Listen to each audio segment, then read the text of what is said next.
In this tutorial, we're going to set up a document in InDesign. Now, I'm going to go to File, New, and look at the options here. We have the ability to create a document from a template, or a book or a library. Of course, we're going to typically create new documents. Now, as soon as I go to the New Document dialog box by clicking on New, you'll notice that it comes up with the ability for me to choose different document presets, which have not really been set up here because none have been saved. But we have the ability to set up the number of pages, the size of our pages, and the width and height and the orientation, and also columns and margins. Now, anytime that we create our document here in the new document dialog box, it means that the columns that we set up here and the margins that we set up here will exist for the entire document, just not the page that we're on, and you'll see that here in a minute. But I want to point out one other thing before we click OK, and that is that the document page setup is letter, which is what we typically use, but you'll notice it says 51P0. Now this means that it's using picas as the default setup. Picas is a way of calculating size that's been used by the graphic design industry forever, and it does, have its own system. Basically, there are 12 picas in an inch. You may feel more comfortable using inches. So in order to use inches, I'm going to just click OK, and you'll notice that we have our picas set up here. So I guess it's 6 picas makes an inch now that I see it here on screen. I'm actually going to go to the Edit menu, go to Preferences, and go to Units and Increments. Now when I click on Units and Increments, you'll notice that my ruler units is set to origin is going to be spread.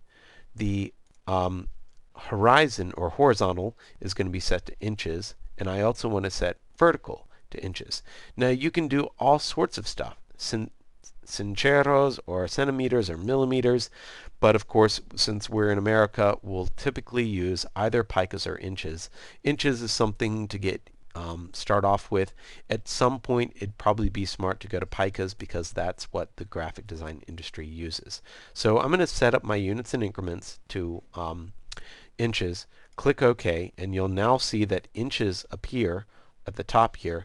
And now if I go to make a new document, the new document, looks like it is still set with picas. So we did not actually change our presets for everything. So I'm going to go ahead and close these documents and see if I go to make a new preference, units and increments, and change this to inches, not while I'm in a document, but before I go into a document. Now when I go to create a new document, it'll be set to inches instead of being set to picas. So that way I'm actually setting it up as a default forever. So that's just something you definitely want to be aware of when using InDesign.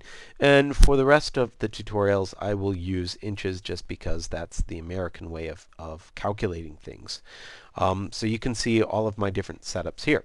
Anyway, when we create a new document, we do need to consider what type of document that we're going to create. And I really suggest that you make a little mock-up of something with a piece of paper or draw it out so that you know how many pages that you're going to have and what those page sizes would need be. Now the typical page size is 8.5 by 11, usually used as a spread, and that's what this facing pages is about. So let's just say that we want to create a document with 4 pages, which is a typical page layout that we'll get, which we want to have as 2 pages. Now if we click off of facing pages, it means that we'll have 4 individual pages. If we click on facing pages, then it means that we will have what we want to get in the end result is 2 spreads. Now let's look at the page size. That's going to be 8.5 by 11. It's typically going to be orientation set to portrait, which is important. And the next thing that we have is our columns. Now there are different ways to look at columns. You can set up a column system that exists for the entire document by making sure that you set up your columns here, or you can set up a different column system on each page, but you need to do that afterwards, and I'll show you how to do that. So I'm going to go ahead and keep it as it is, and we'll be modifying this later, but I do want 4 pages.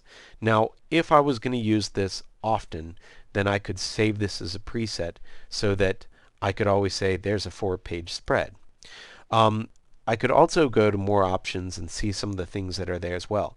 This bleed and slug come up when I click on more options, and bleed and slug are industry terms that are used for the area outside of our page that may be used for special purposes. Bleed is for the images that need to extend beyond the page, and our slug is usually at the bottom of the page, which is used to grip the page to pull it through a printer. So for us, typically we are going to need to add bleed but not add slugs. So I'm going to add at least a 0.25-inch bleed around the entire document, and that's a really, really important thing to add. It's always needed to have a little bleed. And of course, I've made it so that it works pretty well with an English decimal system, and that is, the inches system. So anyway, let's click OK. And when I come to this, you'll notice that I said that I wanted spreads. The first page, though, is single. Then if I go to the bottom and go to page 2, you'll see that it is indeed a spread. And then page 4 is going to be by itself. So I need to go to my pages and bring this panel up and see what's going on here. Page 1 is always a right-hand page, so they've kind of made it set up for you already. So they have page 1 and page 4 separated. But that's not going to be the way that we want to set up our document. We want it so that we have 2 spreads side by side. And we'll figure out that the right page on the front is going to be the front, and that will be the back on the left. In order to order our pages, we need to click and drag our pages, but it doesn't seem to want to do that. And that's because we need to be able to reshuffle our pages. In order to do that, we need to go to the menu on the top right-hand side, and click on the Allow Document Pages to Shuffle and Allow Selected Spread to Shuffle. Now we can click and drag these pages, and you'll notice that we get a slightly different icon when we drag only between a couple different pixels. If I use this icon, it will insert a page to the right. If I drag that out, I can insert a page to the left. And that little line that you see on the icon is where the center line is. So you can actually reshuffle your pages however you want.